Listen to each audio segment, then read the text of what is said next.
Markus 13 ayat 24 sampai ayat 37. Mari kita baca secara bergantian. Kedatangan Anak Manusia. Tetapi pada masa itu, sesudah siksaan itu, matahari akan menjadi gelap dan bulan tidak akan memancarkan sinarnya.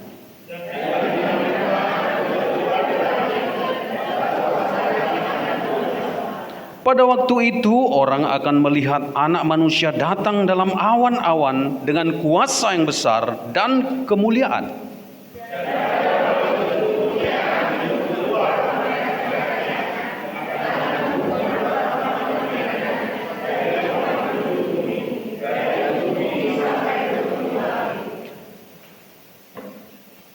Belajarlah dari perumpamaan tentang pohon ara.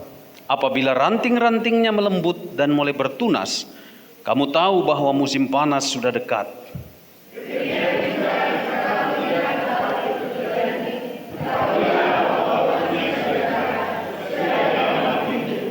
Sesungguhnya aku berkata kepadamu, generasi ini tidak akan berlalu sebelum semuanya itu terjadi.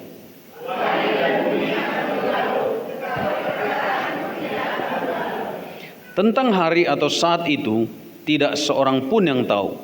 Malaikat-malaikat di surga tidak, dan anak pun tidak, hanya Bapa saja.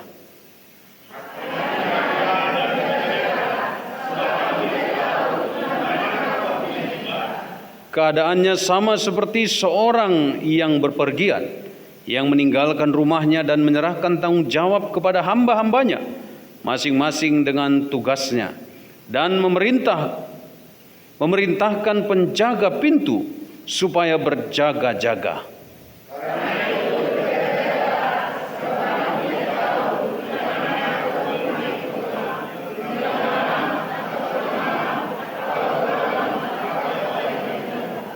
Supaya kalau ia tiba-tiba datang, jangan kamu didapatinya sedang tidur.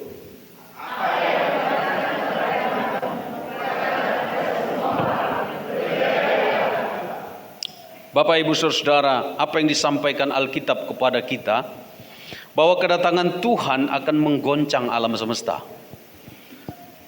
Saya nggak tahu apakah kita semua pernah mengalami gempa bumi. Dulu waktu saya praktek pelayanan seperti saudara Christina Halawa, saya mengalami gempa ya. Waktu gempa di Bengkulu. Waktu itu saya berada di Lahat. Ya, untungnya rumah tempat saya tinggal itu rumah jemaat terbuat dari papan.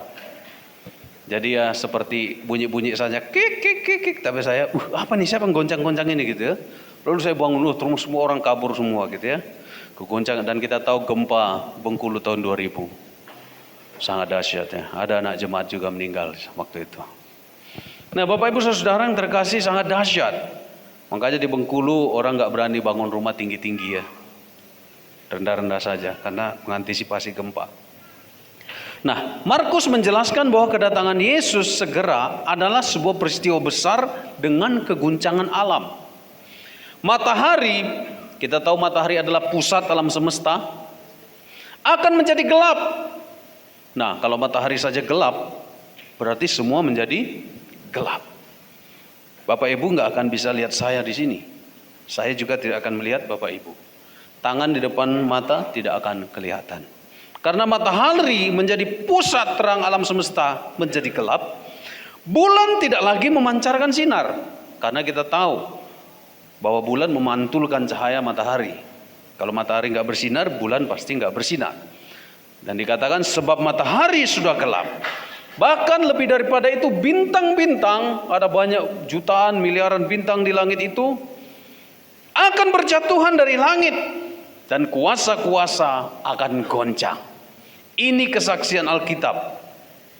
Ini tentu sebuah peristiwa maha dahsyat yang belum pernah terjadi sebelumnya. Kalau meteor saja jatuh, ya syukur kalau nggak menimpa kita. Seperti saudaraku di Sumatera Utara, jatuh meteor dibeli sama orang bule. 200 juta. Dijual sama orang bule lagi, lebih mahal gitu. Tapi kalau meteor itu jatuh menimpa kita, nah pasti apa yang mau dijual ya. Nah, Bapak Ibu Saudara-saudara, itu keguncangan. Pada peristiwa keguncangan itu, Anak Manusia akan datang dalam awan-awan. Jadi dia bisa kita lihat. Kenapa? Karena dia datang dalam kemilau. Cahaya dari dirinya, bukan cahaya dari matahari. Kalau cahaya yang di sini ini cahaya dari matahari. Atau cahaya buatan seperti lampu ini.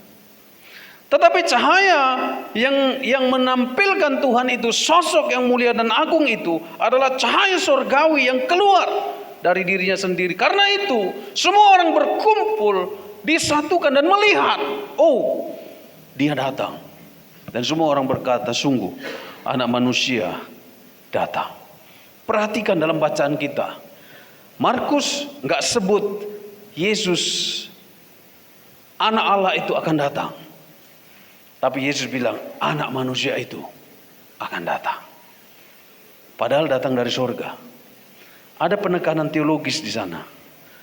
Seolah-olah Markus mau menekankan kepada pembaca saat itu, Anak Manusia yang kalian tolak-tolak itu loh, pada akhirnya akan datang. Dia akan datang dalam kemuliaannya sebagai Allah. Dia yang kita sebut Anak Manusia itu. Katanya dia adalah Anak Allah. Dia yang kalian bunuh. Dia yang dibunuh oleh orang jahat itu, disalibkan. Dia akan datang dalam kemuliaan.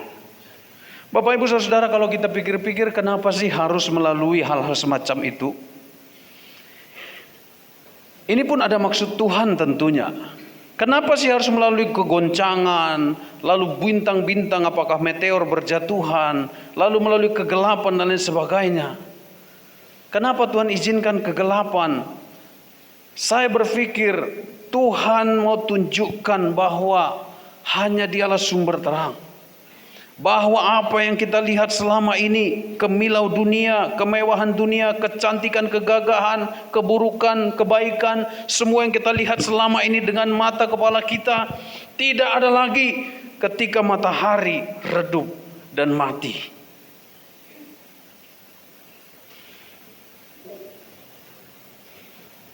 Bapak Ibu Saudara yang terkasih, tidak ada lagi yang dapat kita pandang dalam kegelapan. Tidak ada harta, tidak ada kedudukan, tidak ada kecantikan, tidak ada kegagahan, tidak ada apapun yang bisa kita pandang lagi. Tidak ada saudara, tidak ada orang bisa kita andalkan. Nggak ada lagi the king kita, nggak ada lagi the kingmaker. Tidak ada siapa-siapa lagi kita andal. Yang ada adalah kedirian kita dan kegelapan. Lalu pada saat itulah, mau tidak mau, percaya atau tidak percaya pada Yesus, orang akan melihat, dunia akan melihat. Peristiwa Natal, ada yang melihat, kebanyakan nggak melihat.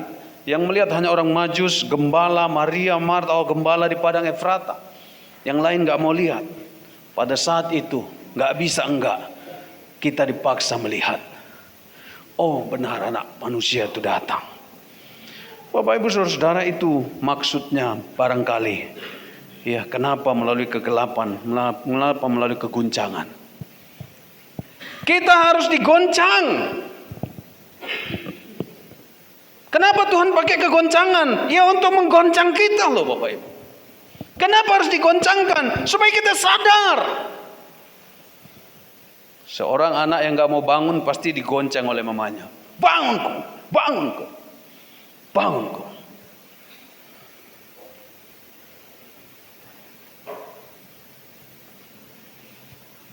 Kalau kita bawa mobil, pernah saya bawa mobil ngantuk sekali. Aduh gimana ini? Lalu saya bilang sama Ibu Dona, tolong pukul dulu kepalaku. Pukul dulu kepalaku. Pukul dulu, pukul badan. Duh. Terakhir ya berhenti juga, tidur dulu sebentar. Kadang kita perlu digoncang Bapak Ibu. Kenapa harus digoncang? Karena banyak orang gak sadar. Banyak orang gak sadar, ingat peristiwa Natal. Banyak orang gak tergoncang, banyak orang gak mau tahu. Banyak orang hanya sibuk pada diri mereka sendiri, urusan sendiri. Urusan politik sendiri. Saat itu Kaisar suruh pendaftaran sensus. Suruh orang pergi ke dapil masing-masing. Suruh orang pergi untuk mengecek namanya sendiri-sendiri, ke kampungnya sendiri-sendiri, ke kotanya sendiri-sendiri, daftar supaya bisa nyoblos gitu. Semua orang sibuk mengurus itu. Nggak ada yang peduli. Ada satu sosok yang mulia yang lahir di Bethlehem. Hanya beberapa yang peduli. Ada yang peduli yang jauh dari timur, orang Majus. Selebihnya enggak ada. Ada seorang raja yang peduli, tapi dia bukan peduli karena rindu menyembah, tetapi karena tidak mau disaingi. Dialah Raja Herodes. Bapak Ibu Saudara, kita perlu diguncang. Kita perlu disadarkan. Sadarlah. Cobalah dalam peristiwa Natal. Bahkan mungkin saat ini, Natal sekarang. Berapa bulan lagi, berapa minggu lagi Natal? Berapa Ibu? 3 minggu lagi. Ibu-ibu sudah tergoncang menyambut Natal tahun ini? Sudah ya? Tergoncang enggak? Biasanya goncang gara-gara apa? Ya? Harga ya? Baju baru lagi. Tergoncang juga sih. Iya, Bu Dona juga tergoncang. Kalau sudah pergi ke Palembang, habis sekian Pak laporan. Aku pun ya aturlah situ. Ya, Bapak Ibu Saudara tergoncang. Ada tergoncang harga cabai berapa sekarang? Harga ayam. Soalnya saya sering nemani Bu Dona naik motor ke pasar. Jadi selalu saya dengar laporan. Jarang sekali saya dengar, puji Tuhan turun harga. Jarang, pernah sih. Tetapi rata-rata mungkin kalau turun atau stabil diam-diam aja gitu. Tetapi kalau sudah naik, mulailah tergoncang. Kurang Pak. Nah Bapak Ibu Saudara yang terkasih, mungkin tapi ya tergoncang juga. Tapi apakah hanya sebatas itu Bapak Ibu? Mari kita pikirkan, apakah peristiwa Natal yang kita rayakan setiap 1 kali setahun? Kalau mungkin setahun enggak bersatu kali ya, bisa berapa kali ya? Natal sekolah minggu, Natal PA3RMI, Natal persatuan tahun, nanti Natal kami di PBB, nanti Natal lagi ada di satu marga, Natal lagi, kemarin Natal lama tuh, udah banyak sekali. Kadang kita pusing, satu tema khotbah, harus dikhotbahkan berapa tempat gitu ya. Iya, kalau orangnya beda-beda syukur, kalau orangnya sama, waduh gawat gitu ya. Habis kamus juga. Nah Bapak Ibu Saudara yang terkasih dalam Tuhan Yesus Kristus, apakah kita tergoncang pada saat memikirkan Yesus akan datang, atau masihkah ini menarik bagi kita ketika ada pengkhotbah, ketika ada firman Tuhan berkata kepada kita Yesus akan datang, apakah ada getaran-getaran dalam diri kita, atau seperti kebanyakan orang pada masa dulu nggak peduli, nggak mau tahu, cuek saja lo berkata, tunggulah itu, dari dulu juga begitu. Kita nggak tahu kapan kiamat, kita nggak tahu kapan akhir zaman tiba, kita nggak tahu kapan Yesus. Betul Bapak Ibu Saudara, tapi bukan berarti kita tenang-tenang saja, bukan berarti aman-aman saja. Ingat, jangan berkata masih lama. 2 Petrus 3:8 berkata, akan tetapi saudaraku, yang satu ini tidak boleh kamu lupakan. Coba buka dulu Kak, 2 Petrus 3:8. 2 Petrus 3:8. Kita baca sama-sama. 2 Petrus 3 ayat 8. Apa katanya? 1, 2, 3. Akan tetapi saudaraku yang kekasih,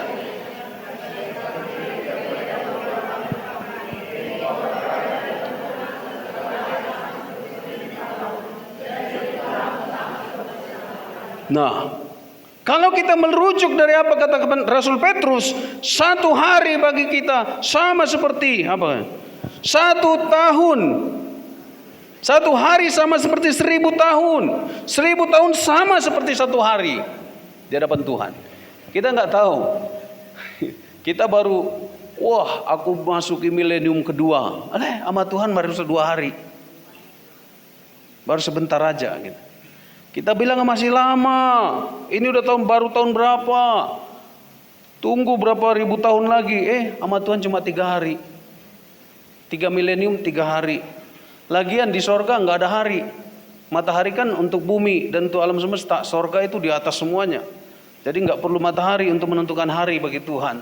Waktu Tuhan itu bukan dalam perhitungan manusia. Jadi jangan pikir masih lama akhir zaman. Kita yang berada di dalam hitungan hari, 1 hari 365, 1 tahun 365 hari.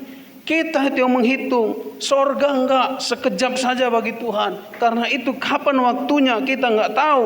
Justru kenapa kita enggak dikasih tahu? Supaya berjaga-jaga. Jangan supaya tidak mau tahu. Bapak Ibu Saudara, lantas bagaimana sikap kita sebagai orang beriman? Oke lah, kalau memang kita harus bersiap. Bagaimanakah persiapan kita? Pertama Bapak Ibu Saudara, ayat 28 sampai ayat 31, saya baca sekali lagi. Belajarlah dari perumpamaan tentang pohon ara. Apabila ranting-rantingnya melembut dan mulai bertunas, kamu tahu bahwa musim panas sudah dekat. Jadi Bapak Ibu Saudara, pohon ara itu punya kepekaan. Punya kepekaan insting sebagai tumbuhan. Kalau musim panas akan tiba, dia mulai melembutkan ranting-rantingnya. Justru itu menjadi petunjuk. Oh, pohon ara sudah lembut rantingnya, berarti musim panas akan tiba. Itu kata orang dalam konteks ini. Bapak Ibu Saudara-saudara, lembutkanlah hati. Perubahan sikap hidup, menyambut zaman yang siap nanti yang datang. Ada perubahan hati, ada kelembutan hati, buang kekerasan hati. Menyambut Natal, menyambut kedatangan Tuhan. Lembutkan hati, jangan keras hati. Jangan dalam peristiwa Natal marbadai. Alani konsumsi. Alani kado Natal. Yang ulang tahun siapa, yang dapat kado siapa, yang marbadai siapa, yang nyumpeti makanan siapa. Kadang lucu Bapak Ibu, berdebat, rapat, jemput panjang tanah, berdebat, aduh begini, oh enggak begini lah. Yang ulang tahun bingung. Gimana persiapannya? Nah Bapak Ibu Saudara-saudara yang terkasih dalam Tuhan Yesus Kristus, lembutkan hati, songsong dan responi panasnya alam dengan kelembutan. Hadapi panasnya persoalan apapun dalam hidup ini dengan kelembutan. Yesus pernah berkata, berbahagialah orang yang lemah lembut karena mereka akan memiliki bumi. Amin. Matius 5 ayat 9. Artinya, tidak menunggu peristiwa kedatangan itu terjadi. Tidak harus menunggu kegoncangan, tidak harus menunggu kegelapan. Cukup dengan kepekaan rohani. Pertajam kepekaan rohani kita, kepekaan iman kita. Jangan tumpul, jangan keras, jangan mati iman. Harus dilembutkan. Yang kedua Bapak Ibu Saudara, menyambut kedatangan Tuhan kita perlu menunjukkan tunas kita.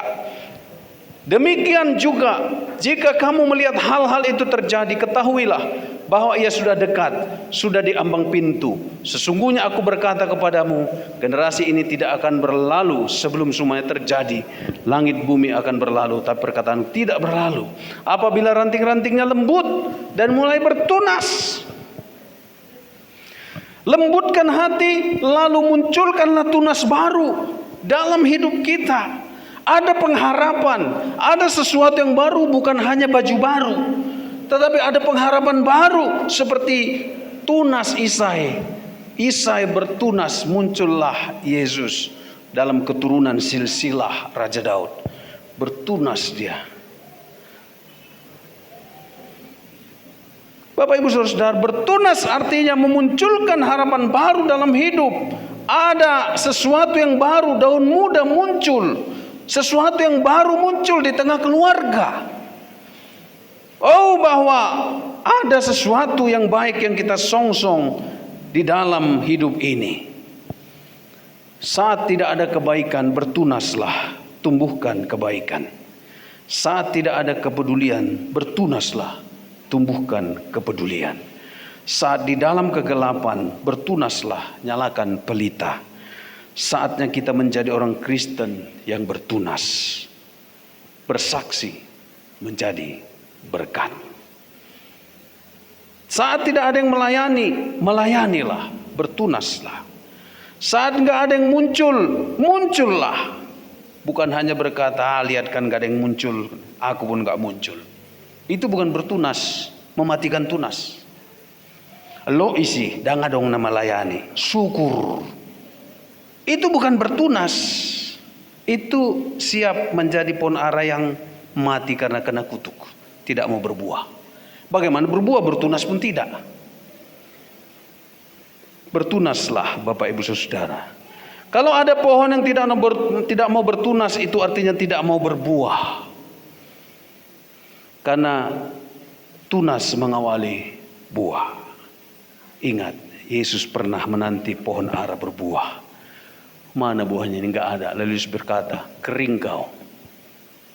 Kering pohon ara itu. Yang ketiga, bagaimana kita menyambut kedatangan Anak Manusia? Kita tidak tahu kapan dan waktunya datang, tapi justru itulah kita harus berjaga-jaga. Berjaga-jaga, ayat yang ke-34 dikatakan, keadaannya sama seperti seorang bepergian yang meninggalkan rumahnya dan menyerahkan tanggung jawab kepada hamba-hambanya masing-masing dengan tugasnya. Lalu memerintahkan penjaga pintu supaya berjaga-jaga. Katakan sama-sama, berjaga-jaga. Berjaga-jaga. Bapak Ibu Saudara, salah satu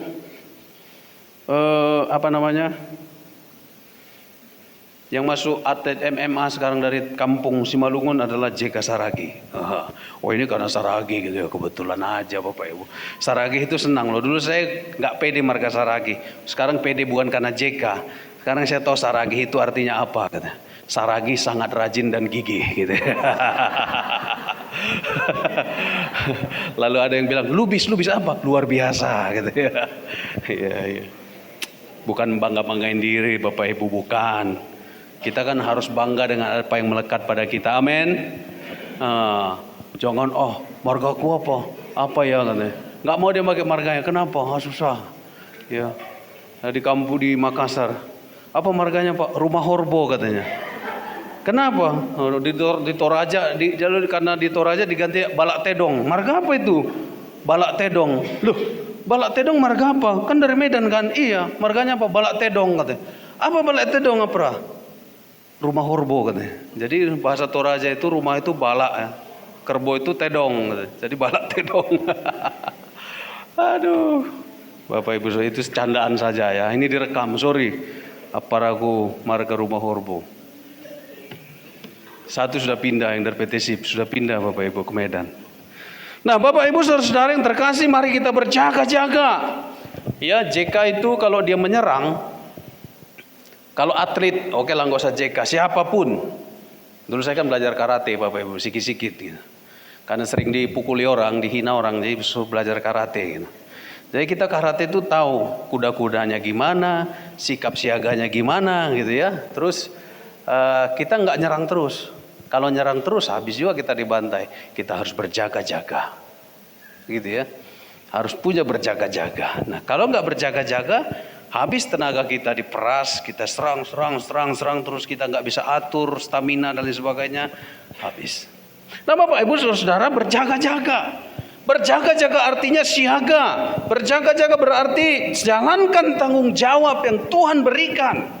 Berjaga-jaga berarti jangan nganggur. Berjaga-jaga berarti lakukan apa yang Tuhan percayakan dalam tugas seperti orang yang berjaga-jaga di balik pintu.